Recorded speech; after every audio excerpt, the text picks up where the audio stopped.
I am currently in Mexico. You know, originally I was gonna do this whole Mexico vlog. I was gonna vlog the entire trip. I was gonna vlog my best friends, Sterling and Charlie, and we were just gonna have a girls trip, you know? I thought that this vlog was gonna be a vlog. Truth of the matter is we ended up just having really deep conversations everywhere we went. I came to a realization today that I felt like I wanted to just tell you guys, and hopefully if you're out there watching this and it applies to you, maybe this is your sign.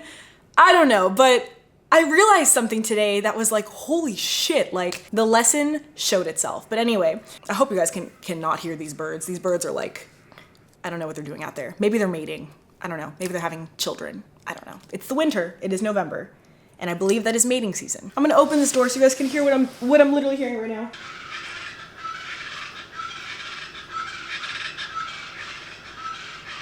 I'm all for nature, but Jesus Christ. Oh my God. Today we were discussing about how hard it is to leave a situation, even if every bone in your body knows it's time to leave. It's time to go, it's time to dip, it's time to get out. This is no longer meant for me. And you know, in relationships, I get it. I've been through so many experiences where I know how unhappy I am. But for some reason, it is so hard to let go of something.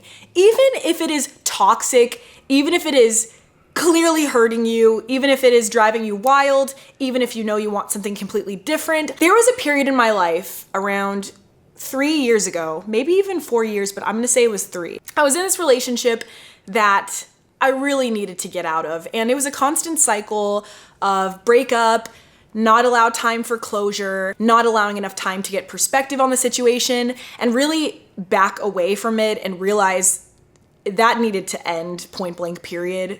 I was in this loop of just getting back together with my ex and not healing, and even if I thought I was healing and meeting new people and traveling the world, I truly wasn't able to just be numb to the situation and back away. On camera, it looked like it was the most amazing relationship ever. You know, I had a boyfriend, I had best friends, I was traveling, I was buying clothes, everything looked perfect online. In reality, I was really unhappy with my friendships because we would constantly talk about drama, we would constantly just be gossiping. It just wasn't a friendship that I felt bettered myself, you know? And neither did my relationship. Here I was in my life showing you guys this beautiful MyLifeAsEva, saturation, travel. Even though I had everything that I should have on paper needed to be happy, when you get into the details of it, there's a lot wrong. And I'm the type of person that's extremely honest with myself. I like to constantly check in and tell myself the truth. I love to tell myself the truth, even if it hurts. I felt alone, even though I had best friends. I felt really alone because my best friends, even though I had someone to go to the mall with, and I had someone to watch movies with, and I had someone to gossip with, what I wanted was a friend to push me out of my comfort zone. And that's not to say that there was anything wrong with them or anything wrong with me. I felt so alone in those things that I was falling in love with. I had no one to share it with, and I had no one to share those passions with. And so I made the decision. It all happened within a month. I made the decision to be strong enough to break up with my boyfriend and for good, end that relationship. And then once I ended my relationship, I realized, you know, who do you hang out with when you don't have a boyfriend? You hang out with your friends. And so the friends that I was seeing, 80% of my life, I was suddenly seeing 100% of my life. And that extra 20% is what made me realize and see things for what they were.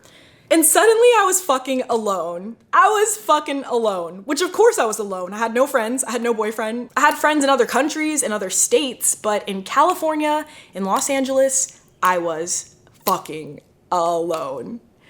And it was about 4 to 6 months of me being really fucking lonely and just praying and hoping a friend would come my way that I had asked for. I was strong enough to let go of so much that wasn't fulfilling me, and I hope that this works out for good.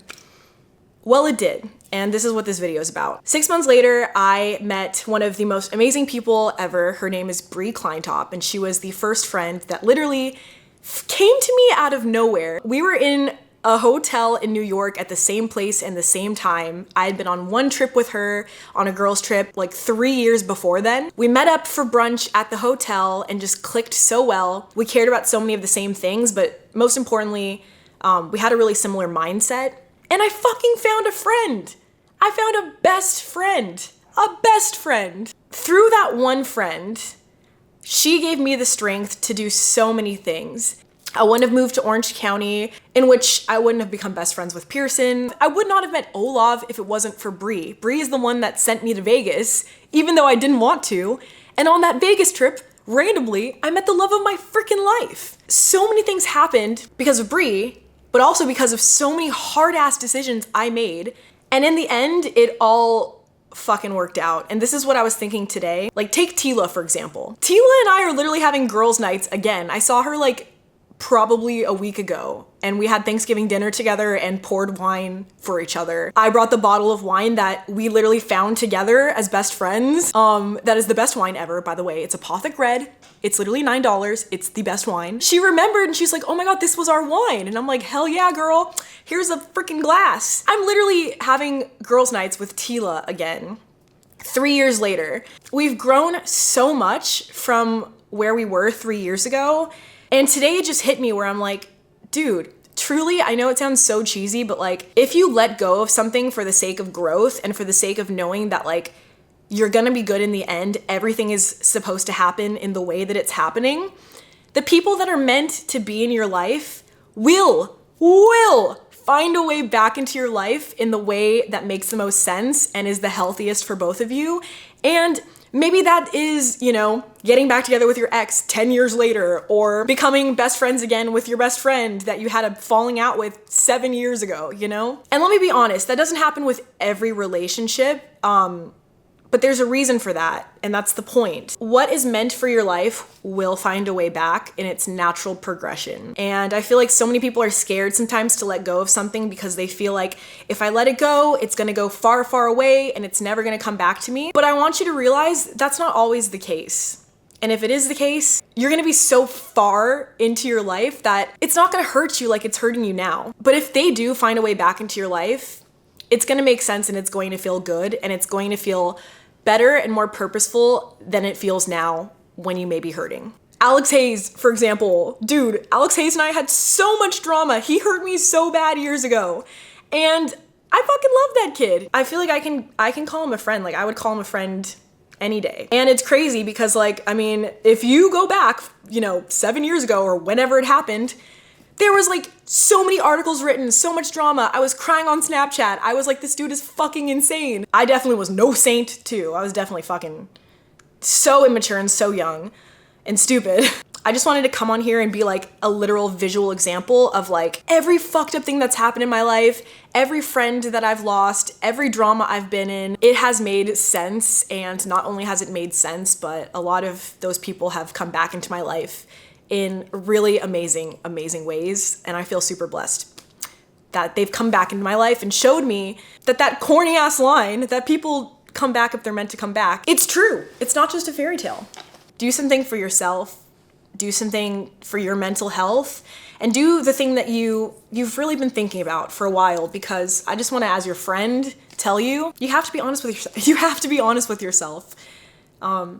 I know it's gonna suck. It's gonna make you lonely sometimes if you make those decisions, but if you're strong in your loneliness and you're making the steps to get to where you wanna go, it's gonna work out way better than just staying in a situation you don't like. I leaned on my sister a lot. I hung out with my mom a lot, and I did shit alone. I went rock climbing with my mom and my sister. What I did was I reached out to a lot of friends on Instagram that I had like never hung out with and tried to like make plans with them. I feel like I had to reflect a lot within myself because, for example, I wanted to do more adventure stuff. I wanted to find friends that were like a little bit more spontaneous. And yeah, I just wanted more adventurous friends. But I feel like I wasn't putting any adventurous energy out into the world. Like, how am I gonna attract adventurous friends if I'm not putting myself in positions of being adventurous, you know? So I started going out of my comfort zone, and I found that the energy you want to attract, you truly have to do as best as you can to put it out to attract it. So I just started kind of like seeking out the friendships that were closer to what I wanted, and that's when I found Pearson, who's like the most coolest adventurous girl ever. I found Charlie, I found Sterling, and now I'm on this girls trip in Mexico. And all my life I wished that I could have a girls trip. All my fucking life, all I wanted to do was have a girls trip, and no one would ever be adventurous enough to go. And now I'm on a girls trip. So the energy you put out is the energy you attract. And if you're in a relationship where the energy you're putting out is not what you feel on the inside, and maybe you want to attract something different, go fucking attract it, you know? Put in that work. I promise you it's gonna work out in the end. Sterling's here. Let me open the door for her. I'm coming! I'm coming, can you hear me? I was just talking about how much I love you guys, and how all my life I wanted to go on a girls trip, and I found girls to go on a girls trip with! Lo and behold, she attracted us! I am holding your face from getting smashed on. We don't even have photos. We don't even have photos together! When it's all in your head, it's so jumbled up sometimes, and when you are able to have those people that you trust that you can actually say that stuff to, you like realize shit. Like when you were just talking about your experience, like you took something away from it, and so did I. Yeah. Like no, friends are therapists. I'm convinced. We be realizing shit on the street. We are all each other's therapists. Yeah, fuck my real therapist. Anyways, I love you guys. Bye. Have a good day.